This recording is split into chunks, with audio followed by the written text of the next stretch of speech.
Bonjour tout le monde et bienvenue dans le briefing des marchés du lundi 16 mai 2022. Avant de débuter cette émission, je vous laisse prendre connaissance de l'avertissement légal sur les risques.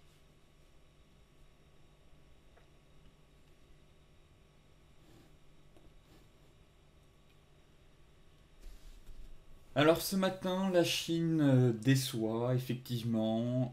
Pourtant, on avait eu des annonces encourageantes durant le week-end, notamment avec un assouplissement des restrictions imposées à Shanghai. Comme vous le savez, on a un confinement qui dure depuis plusieurs semaines et Pékin avait annoncé commencer à lever certaines restrictions, même s'il table sur un déconfinement complet à partir du 1er juin. En tout cas, c'était des nouvelles plutôt encourageantes. Effectivement, on avait débuté sur les futurs durant la nuit avec de belles hausses.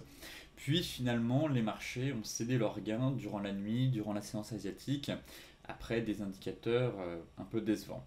Avant ça, bien évidemment, on a eu vendredi un rebond à Wall Street.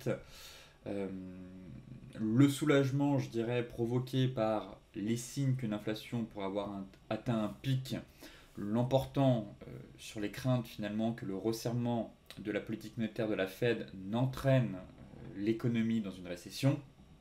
Et pour rappel, euh, enfin plutôt un constat, le S&P et le Nasdaq ont quand même enregistré leur sixième semaine de baisse consécutive. C'est leur plus longue période de perte depuis l'automne 2012 pour le S&P 500 et printemps 2011 pour le Nasdaq. Donc, effectivement, beaucoup d'opérateurs s'attendent maintenant à ce qu'on ait un rebond sur les indices américains.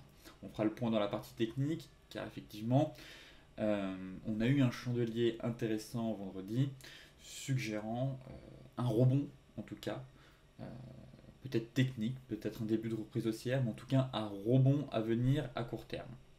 Goldman Sachs a d'ailleurs revu à la baisse ses prévisions de croissance pour les États-Unis à 2,4% cette année et 1,6% l'an prochain. Donc une croissance assez molle avec une inflation élevée. Euh, Ce que craignent les opérateurs, c'est la stagflation. Justement, une croissance faible, voire nulle, combinée à une forte inflation. Les analystes anticipent toujours des hausses de taux de 50 points de base. Finalement, Jérôme Powell a calmé les ardeurs de certains la semaine dernière. Euh, pour les deux prochaines réunions, en tout cas, 50 points de base pour juin-juillet, mais la possibilité de hausse plus importante n'est toujours pas exclue. Mais globalement, des marchés s'inquiétaient des 75 points de base. Pour le mois de juin, Jérôme a vraiment balayé cette hypothèse et à mon avis, il faut s'attendre à un demi-point de base et non pas 50 points de base. Maintenant, la semaine qui commence sera animée par les chiffres des ventes au détail et de la production industrielle aux États-Unis, mardi, ainsi que par les interventions publiques de responsables de la Réserve fédérale tout au long de la semaine. Maintenant, ce matin, comme je vous le disais, on avait une belle hausse durant la nuit, c'est retombé à partir de 2 heures ou 4 heures du matin après la publication d'indicateurs économiques chinois inférieurs aux attentes qui illustrent l'impact marqué des récents confinements sur la deuxième économie mondiale. Donc, effectivement, les ventes au détail en Chine ont chuté de 11,1% en avril par rapport au même mois de l'an dernier, soit près de 2 fois plus qu'attendu. Et la production industrielle, elle, a reculé de 2,9%. C'est sa plus forte baisse quand même depuis février 2020, alors que le consensus la donnait justement en légère hausse.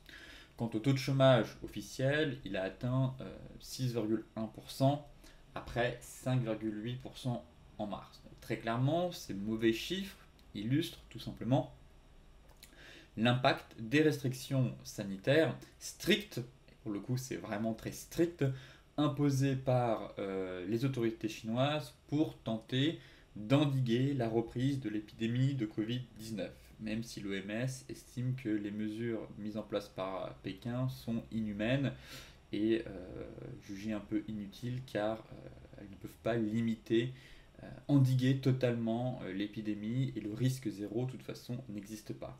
Néanmoins, bol d'air ce week-end, puisque ces mesures commencent à être assouplies aujourd'hui à Shanghai, avec, comme je vous le disais en introduction, un déconfinement complet prévu d'ici au 1er juin. Donc ça, c'est quand même des nouvelles euh, positives, encourageantes pour la suite. Maintenant, euh, ces chiffres aussi quand même alimentent, et ces restrictions alimentent ainsi les doutes quand même sur la capacité de Pékin à tenir son objectif d'une croissance d'environ 5,5% du produit intérieur brut sur l'ensemble de l'année.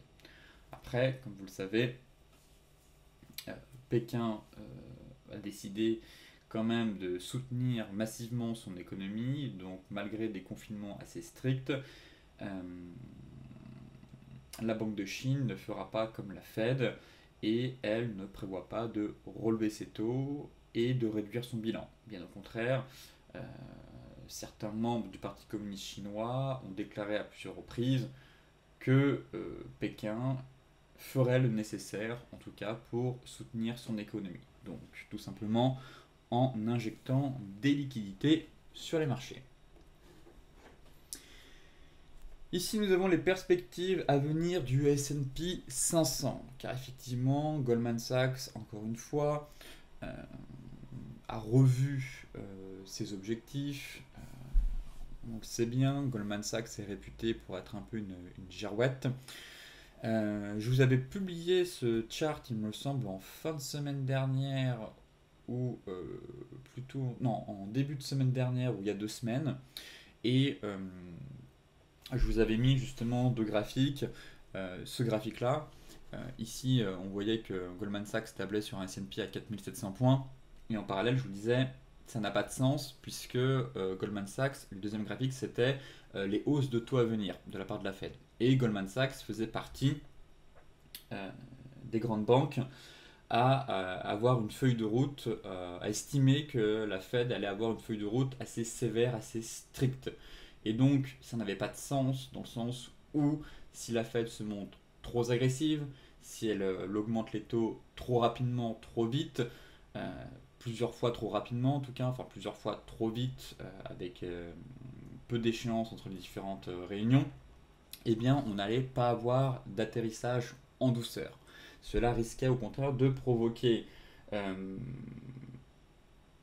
atterrissage dans la douleur et derrière une entrée en récession. Donc je vous expliquais que finalement les perspectives de Goldman Sachs pour le S&P à 4700 points d'ici la fin de l'année n'avaient pas de sens en tout cas par rapport à leurs prévisions de hausse de taux à venir.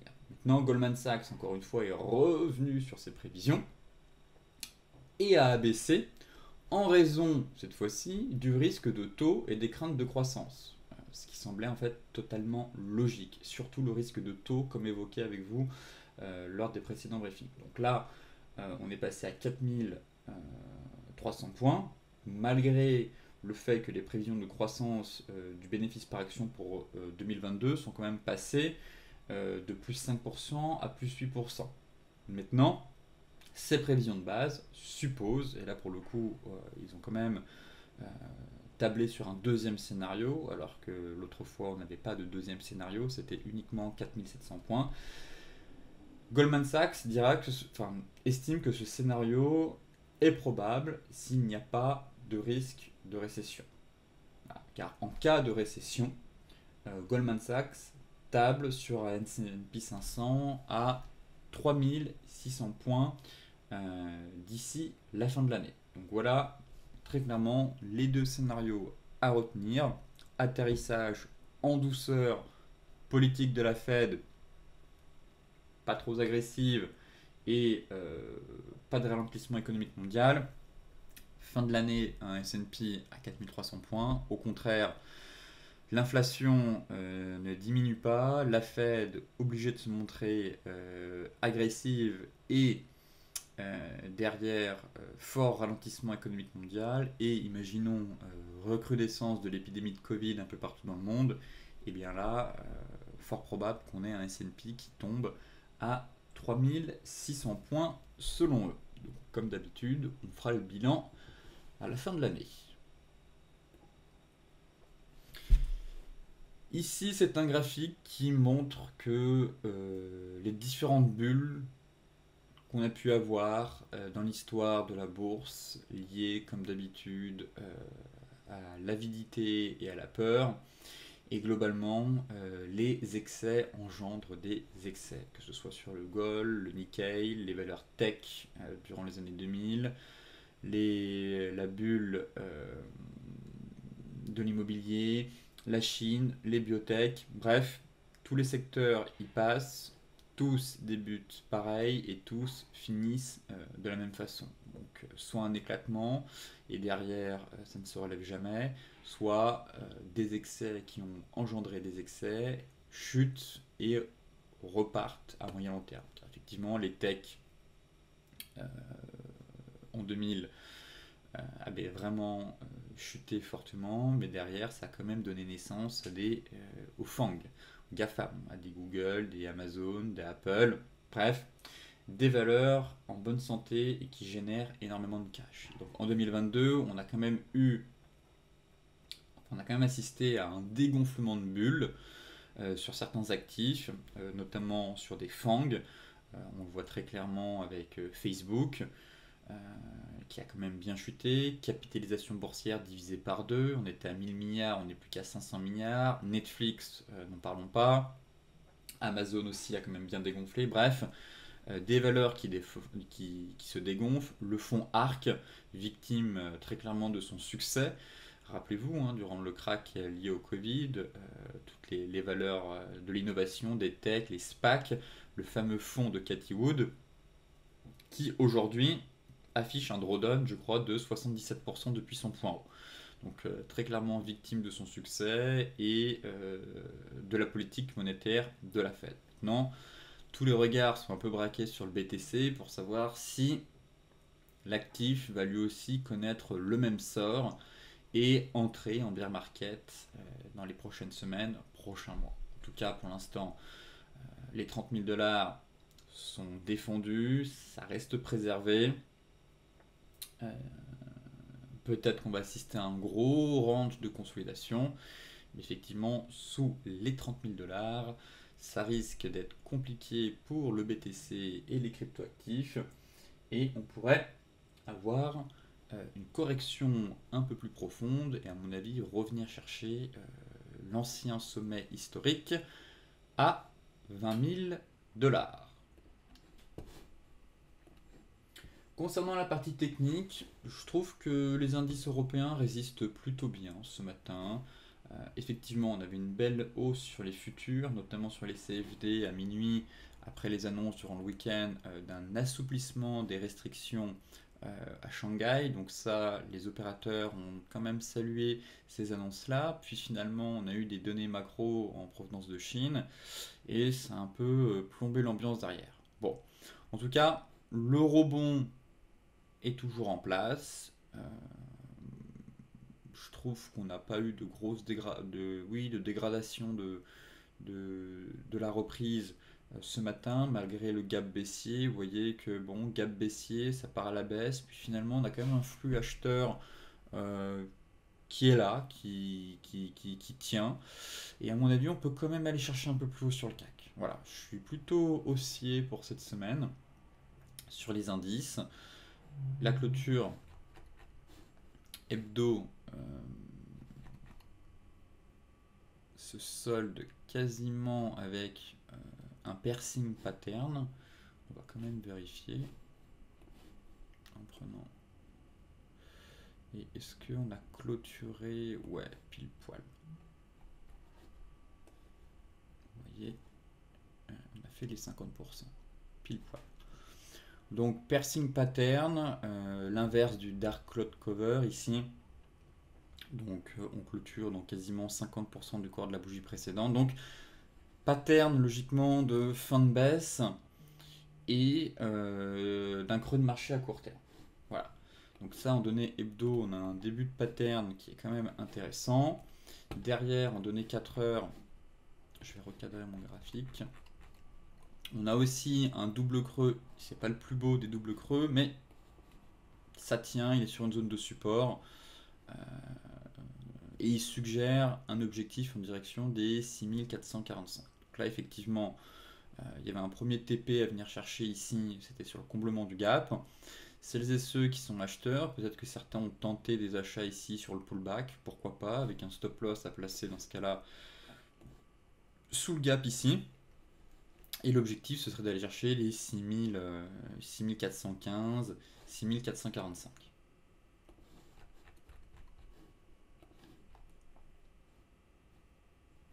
Voilà, un peu cette sortie de range, double creux, finalement gap baissier, on fait un excès sur mèche, le support à 6310 tient.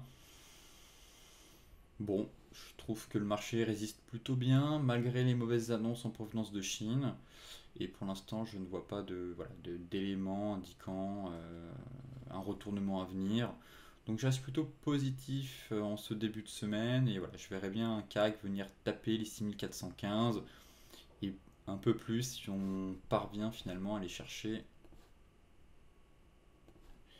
Si on parvient à aller chercher, à casser cet oblique pour aller chercher voilà, les MM200, 6445, en tout cas l'objectif théorique du double creux.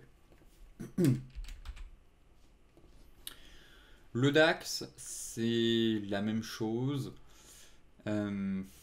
Pareil, sentiment qu'on a eu un double creux. Est-ce qu'on a un joli pattern de retournement donné hebdomadaire? Oui, et là pour le coup, on a quand même un avalement haussier. Donc pareil, je trouve que le pattern est même plus pertinent que sur le CAC. Après plusieurs semaines de baisse, on est venu taper un support, avalement sur ce niveau. J'ai pas envie d'être baissier, très clairement, plutôt envie d'être acheteur sur repli et essayer de grappiller, de reprendre un peu de hauteur et voir jusqu'où le marché a les capacités d'aller.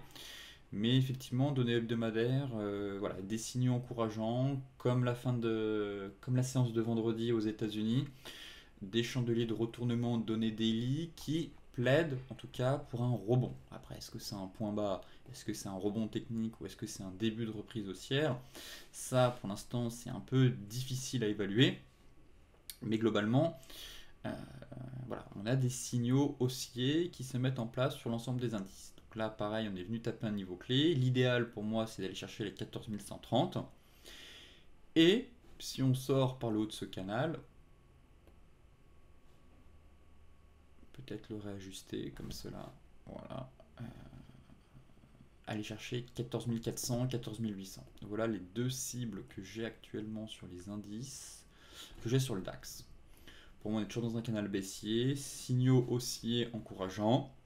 On bute sur un MM50 proche d'un niveau clé. En données 4 heures, voilà, il faudrait vraiment casser cette résistance. Et je pense que derrière, il y a de la place pour aller chercher plus. En tout cas, pour l'instant, soit acheteur sur repli si on a un gros niveau de support, par ici. Et derrière, chercher à re-rentrer sur ce marché à la cassure du canal.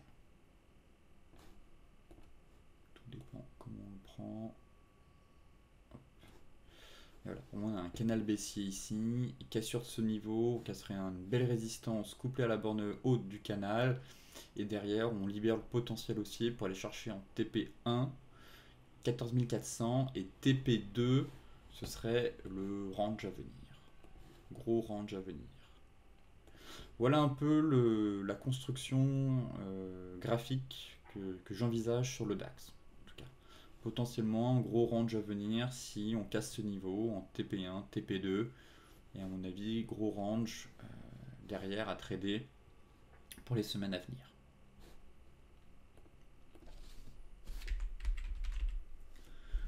Le Dow Jones.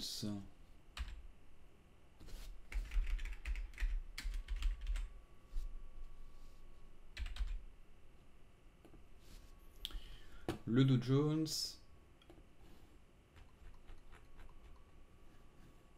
on est parti sur, là pour le coup, je vais, voilà. Donc on est venu taper le bas du canal, comme évoqué la semaine dernière. Grosse réaction sur bas de canal. Ici, marteau derrière qui a été formé, pareil, quand même 1, 2, 3, 4, 5, 6, quasiment 7 semaines de baisse consécutive. C'est beaucoup. En données daily,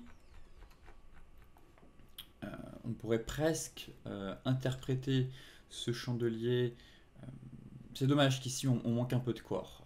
Si on avait eu pas autant de mèches et un vrai corps, on aurait vraiment pu partir et confirmer l'étoile du matin d'Oji. Mais en tout cas, je trouve le pattern quand même assez beau, étant donné qu'on a fait un gap ici et un gap ici. Donc ça, c'est quand même des éléments assez forts de marché.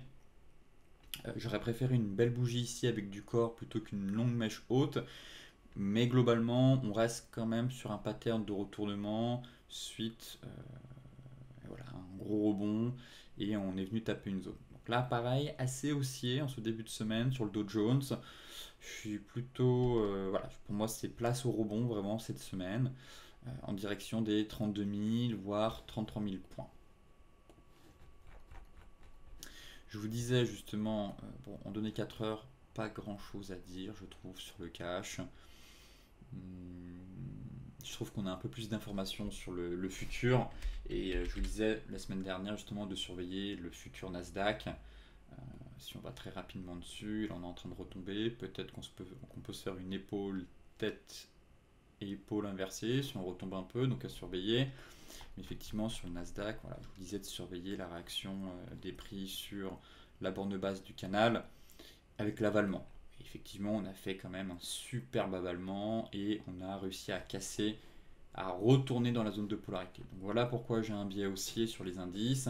C'est la même chose maintenant sur le Dow Jones, où pareil, excès sur mèche, marteau, derrière avalement.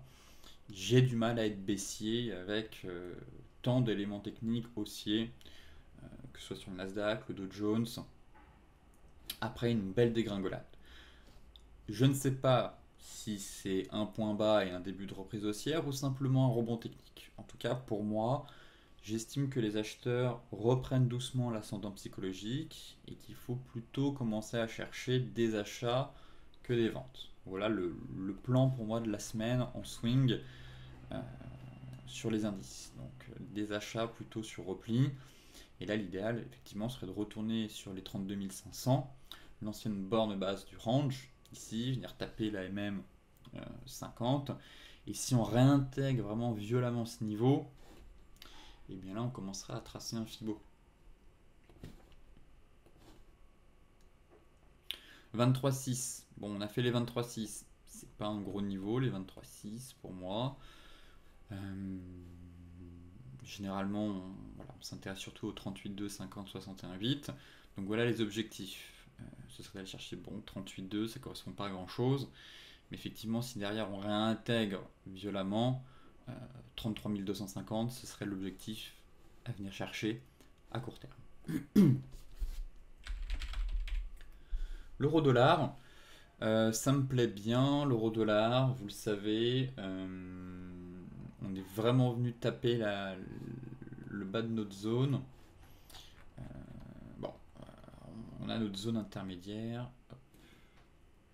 Ici, je vais quand même garder ce canal encore. Donc voilà, pour moi, on a une bas de zone ici.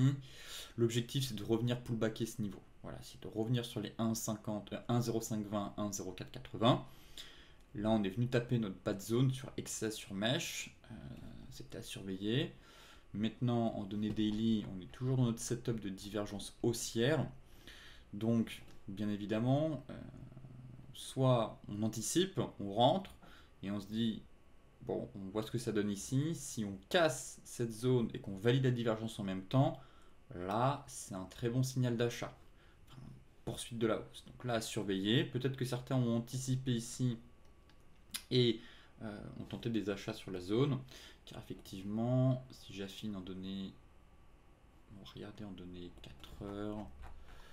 Non, c'est en données horaires peut-être. Voilà, il y a le double creux là qui a été formé ce matin. On le voit bien. Double creux, pullback, ça repart. Donc effectivement, je pense que celles et ceux qui sont rentrés ici eh bien, soit on a un stop loss au milieu, soit plus large, plus prudent, placer un stop loss sous les plus bas, par ici. Et je pense que c'est pas mal. Voilà. Sur anticipation de la divergence via le double creux. Et là, l'objectif, donc en TP1, c'est d'aller chercher ce niveau pour ensuite remettre son stop loss à break-even ici. Et si on valide la divergence, enfin, si en même temps qu'on valide la divergence, on casse cette zone, alors pourquoi pas renforcer. Mais si on valide la divergence et que finalement, lorsque cette divergence est validée, on est sous cette zone, danger. Car effectivement, il ne faut peut-être pas rentrer sur la divergence. Donc là, il faudrait attendre qu'on casse la résistance, en plus de valider la divergence, pour rentrer sereinement sur le marché. Car là, effectivement, on pourra avoir un contre-pied. Donc là, c'est vraiment sur un scénario d'anticipation de divergence. On a une figure chartiste sur zone mensuelle. Pourquoi pas rentrer? On a une marge de manœuvre.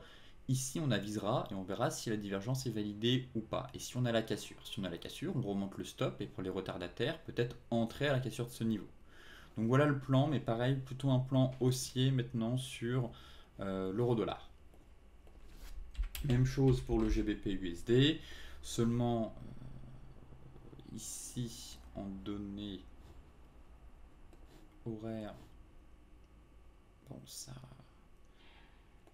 on a un peu cet oblique, c'est un peu limite. Ce que j'aime bien toujours, c'est la divergence, mais elle n'est pas validée. Voilà. Elle n'est pas validée. Là, pour le coup, j'aimerais vraiment qu'on retombe dans la zone. On est quasiment venu la chercher vendredi. Effectivement, il manquait pas grand-chose. Pareil, là, ce qui me dérange, ça va être la résistance qu'on a au-dessus de la tête. Donc, c'est sûr que rentrer ici sur anticipation, mais au moins si ça remonte, on peut vite se mettre à break-even. Et derrière, on voit si la divergence est validée sur la résistance ou pas. Car si elle est validée mais que les prix sont sous résistance, on ne peut pas la prendre. Un peu comme sur l'euro-dollar. En gros, c'est le même schéma que l'euro-dollar. Pour moi, on a eu une belle chute. J'estime enfin qu'on peut avoir un rebond sur cette paire. En tout cas, jouer un joli rebond en direction des 1,25. Donc, toujours la divergence à surveiller. Maintenant, si on peut retomber pour finalement vraiment payer dans la zone, ça nous fait un stop loss pas cher pour un super risque reward. Et derrière, on voit si on transforme l'essai, si la divergence est validée. Voilà le plan. Et pour l'heure, effectivement, on reste sur des plus hauts et des plus bas de plus en plus bas. On tente quelque chose. Mais là, si vous pouvez retomber ici vraiment une dernière fois, faire une dernière jambe de baisse, payer la zone et avoir une marge de manœuvre suffisante pour être confortable dans notre trading derrière si on vient taper notre zone haute et que la divergence n'est pas validée. Enfin, qu'elle est validée, mais que les prix n'ont pas cassé la résistance.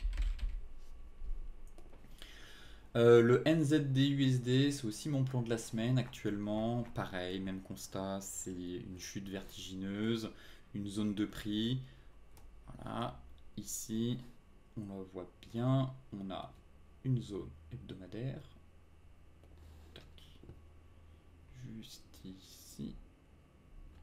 Bon, elle est peut-être un peu large, je vais prendre les mèches. Voilà. Mais on a notre zone. Une fois, deux fois, bon là c'est passoire, on traverse, et de nouveau on s'arrête dessus.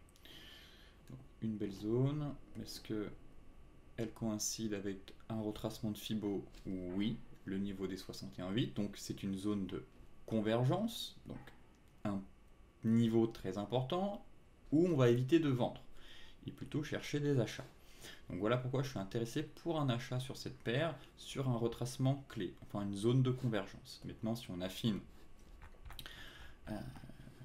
sur les unités de temps un peu plus courtes, même constat, belle divergence haussière en cours de formation, léger avalement, mais bon, pas très... Il manque un peu de peps cet avalement, je trouve. Je vais abaisser et recadrer. Hop, voilà. Je trouve que voilà, bon, petit avalement sur zone, ce qui m'intéresse c'est surtout la divergence et le double creux qu'on est aussi en train de former.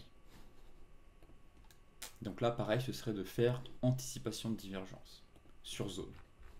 Et donc se dire qu'on a un joli double creux qui est en train de se former et que si ce dernier est validé ici, tac, mettre en place un plan de trading à l'achat avec un stop loss sous les plus bas. juste ici. Viser en TP1 l'objectif théorique de notre divergence haussière. N'importe quoi. Viser l'objectif théorique de notre double creux.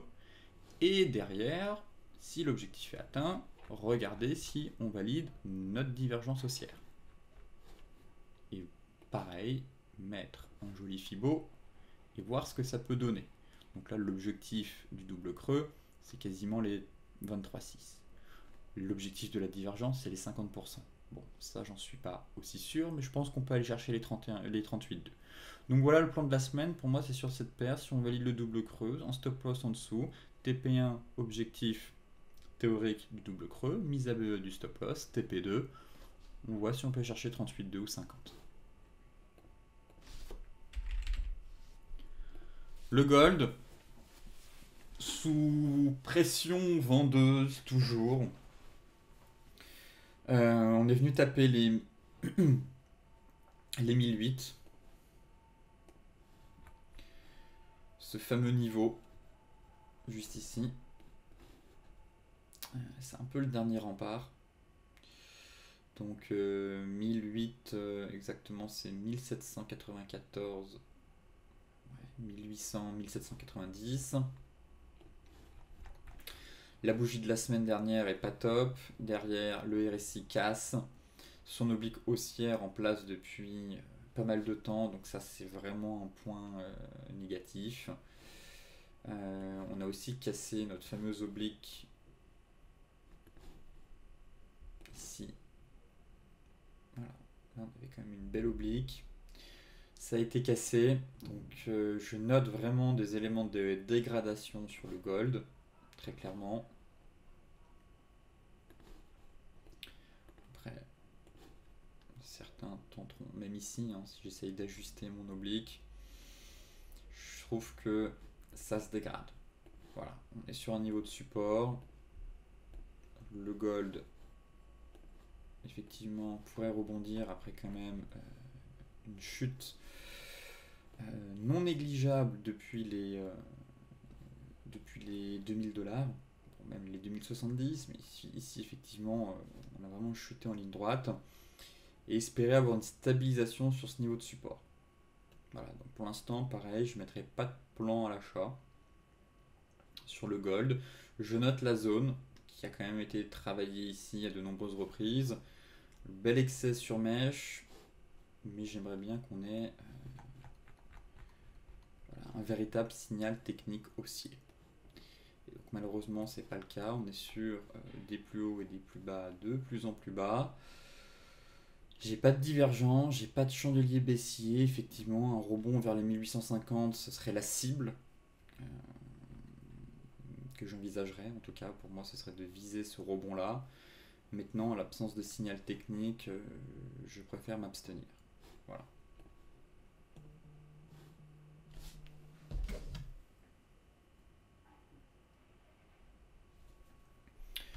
En données horaires,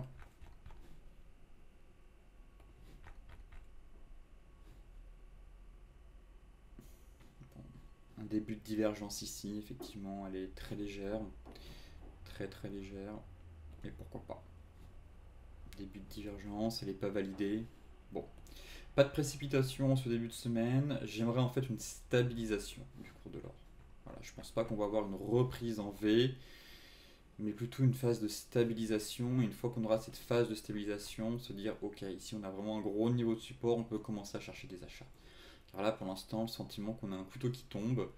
Et je préfère attendre qu'il se plante, me dire ok, on a un bon niveau, c'est bon, commençons à chercher des signaux pour enfin amorcer un début de reprise haussière et viser 1850 et plus. Et pour l'heure,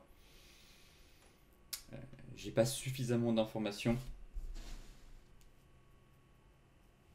pour remonter. Enfin, pour affirmer qu'on va avoir une remontée du cours de l'or.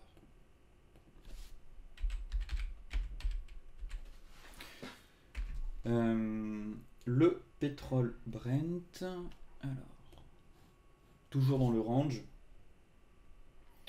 Toujours dans le range, on l'attend sur le haut de range. Rien à dire de plus sur le pétrole. la bougie weekly.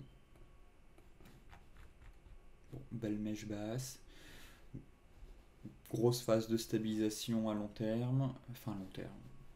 Depuis plusieurs semaines en tout cas. Et en données daily, pour moi, on est toujours dans le range. Voilà. Donc, je vais être intéressé sur les 114,55. Voilà le plan que j'ai sur le pétrole Brent. En données 4 heures.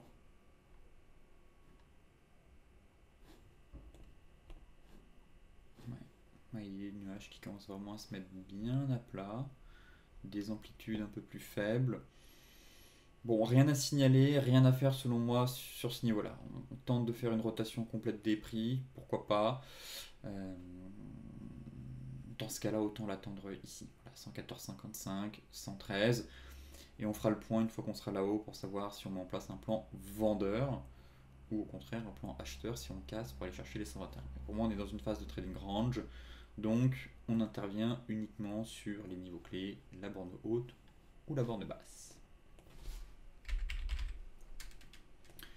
Le light, est plus capricieux, plus piégeux, dans le sens où on n'est pas vraiment dans un range ici, très clairement.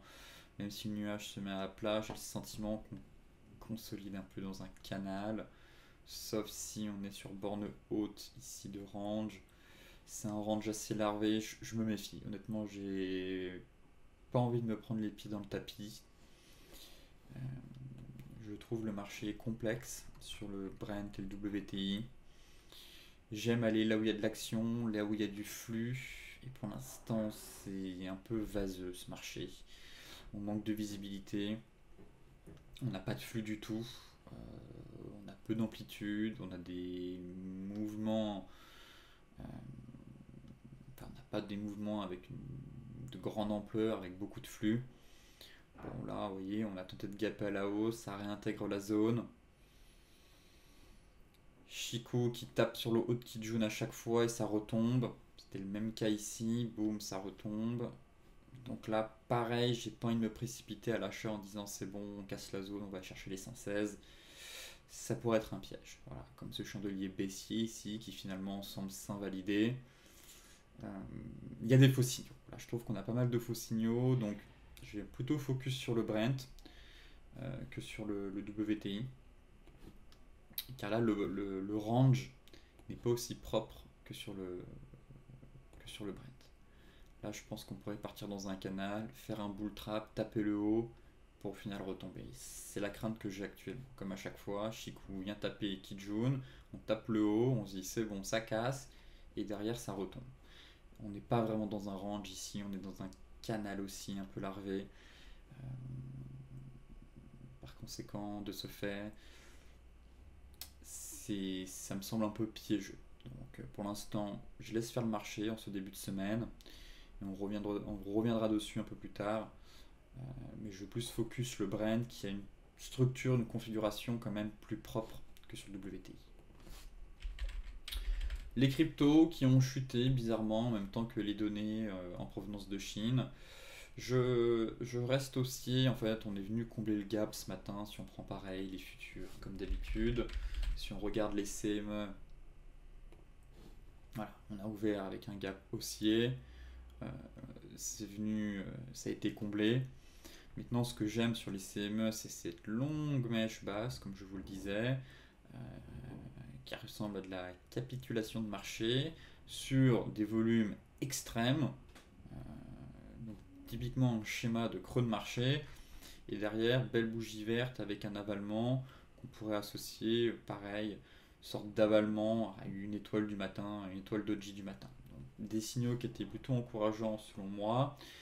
En parallèle, je vous disais la semaine dernière qu'on avait une petite divergence, pas bien grande, hein, mais suffisante derrière. Malheureusement, vendredi, je guettais cette bougie en me disant si on a réintégration, là on confirme vraiment l'étoile du matin doji. Malheureusement, blocage vendredi sous les 30 000, pas de changement de retournement, juste longue mèche basse avec une divergence qui a été validée durant le week-end derrière. Euh, on a toujours, par contre, notre divergence 4 heures qui tient toujours. L'élément négatif, c'est qu'on est passé au-dessus des 50 ici et qu'on a rebrisé la ligne des 50. Donc ça, c'est un premier signe d'affaiblissement de la divergence, qui montre qu'elle commence à s'affaiblir. Et le deuxième signe d'alerte où là, elle est totalement morte, c'est si on casse l'oblique haussière, qui passe par les deux creux. Donc généralement, on reste en position tant que le RSI, enfin tant que ça monte, tant que le RSI, si le RSI casse, ok, s'il y a une de force, si ça rebreak dans l'autre sens, attention, les vendeurs reprennent la main, et effectivement, c'est le cas. On était au-dessus des 31 000, et maintenant on est repassé de justesse sous les 30 000 au même moment où on a cassé la ligne des 50. Donc, affaiblissement de la reprise haussière, et attention si on accélère et qu'on casse notre oblique, qui lie les deux creux. Là, c'est vraiment fin de la divergence, il faut sortir. Certains évoquaient potentiellement, je suis pas fan, je la trouve pas très belle, mais l'épaule, tête-épaule ici, mais je la trouve vraiment pas très belle. Je trouvais l'épaule, tête-épaule inversée franchement plus mignonne en donner 1 heure. Ici. Celle-là était vraiment très belle. Si on prolonge, voilà. On est venu taper. Bon, je reste en haussier toujours. Pour moi, on a un beau niveau à aller chercher vers 35 000. Il faut que le Nasdaq aujourd'hui reprenne de la hauteur en fait. C'est aussi simple que ça. Si les techs bourrent à la hausse cette semaine, le Bitcoin ira chercher les 35 000. Le fameux gap qui a été laissé ouvert ici. Vous voyez, c'est mon objectif en fait. C'est l'objectif que j'ai à court terme. Me dire qu'on a fait un creux pour moi, et il y a de la place pour rebondir et venir combler ce gap. Donc c'est les 35 000. Là, ça tient. La clôture hebdo est belle. Pour le coup, effectivement, si on bascule en données hebdomadaires, ça me plaît. Dans le sens où on a un range, ici, et on est venu faire un marteau sur le bas de range. Et ça, c'est un bon point. Mais comme on est sur un chandelier avec un seul pattern, les chandeliers avec un seul pattern nécessitent une confirmation avec un deuxième chandelier. Et il faudrait que ce chandelier-là soit vert, dans un premier temps, et si possible, clôture au-dessus des 34 000. Et là, ce serait un bon point et on validerait le marteau sur bas de range. Voilà tous les éléments à prendre en compte. Effectivement, donné voilà, horaire, enfin pas horaire, daily et 4 heures, sur la divergence, les signaux haussiers, on préserve la zone, l'épaule tête épaule, la divergence 4 heures, j'ai du mal à être baissier avec tant d'éléments baissiers. Pour moi, c'est pas invalidé, tous ces éléments, on est sous pression, mais ce n'est pas invalidé. Voilà, donc je garde mon biais haussier avec mon objectif à 35 000 dans un premier temps. Après, on verra bien.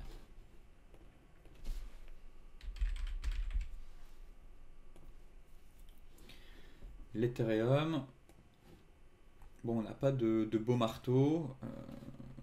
Ici, ce serait peut-être un gros range à venir. Comme cela. Pourquoi pas, effectivement. Belle zone. Enfin, belle zone. Bas de range. Mais pas de chandelier de retournement en hebdo. Belle réaction du marché derrière. En données daily, là-dessus, j'ai pas grand chose à dire. Si ce n'est prendre mon Fibo et me dire jusqu'où le marché pourrait rebondir. Bon, on vient chercher les 23,6, mais c'est pas grand chose. L'idéal, ce serait vraiment d'aller chercher les 50%, voire les 38,2. Maintenant, comme sur le BTC, effectivement, on a cette divergence qui a été validée.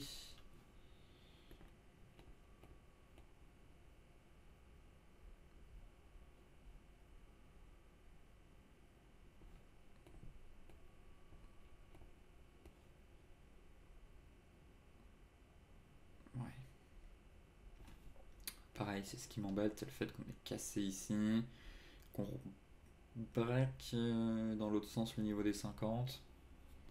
Bon, en tout cas, on a une belle divergence et l'objectif, effectivement, c'est d'aller chercher les 50%.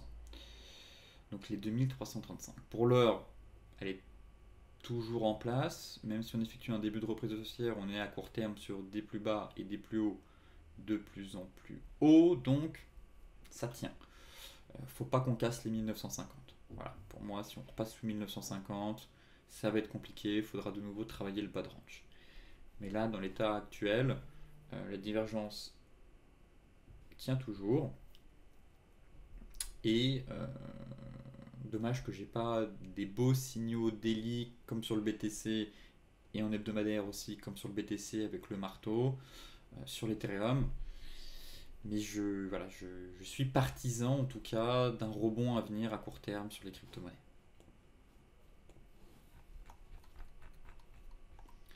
Là, en données horaires, bon, un début de range. Mais je garde le plan que je vous ai expliqué vendredi dernier, suite aux éléments qu'on avait. Les clôtures hebdo ne sont pas si horribles que ça. Et après une telle chute, je pense qu'on peut avoir un rebond. Maintenant, vous dire que c'est un début de reprise haussière, c'est peut-être un peu ambitieux, je ne sais pas. Peut-être un rebond technique. Encore une fois, les crypto-monnaies sont très corrélées au Nasdaq actuellement. Elles se comportent comme une valeur de croissance. Si le Nasdaq doit rebondir, les cryptos reprendront des couleurs. Si le Nasdaq doit accentuer sa chute, eh bien, vous connaissez la suite de l'histoire. Sur ce, je vous souhaite une excellente journée, de très bons trades, une très belle semaine, et je vous dis à demain pour un nouveau point complet sur la planète finance.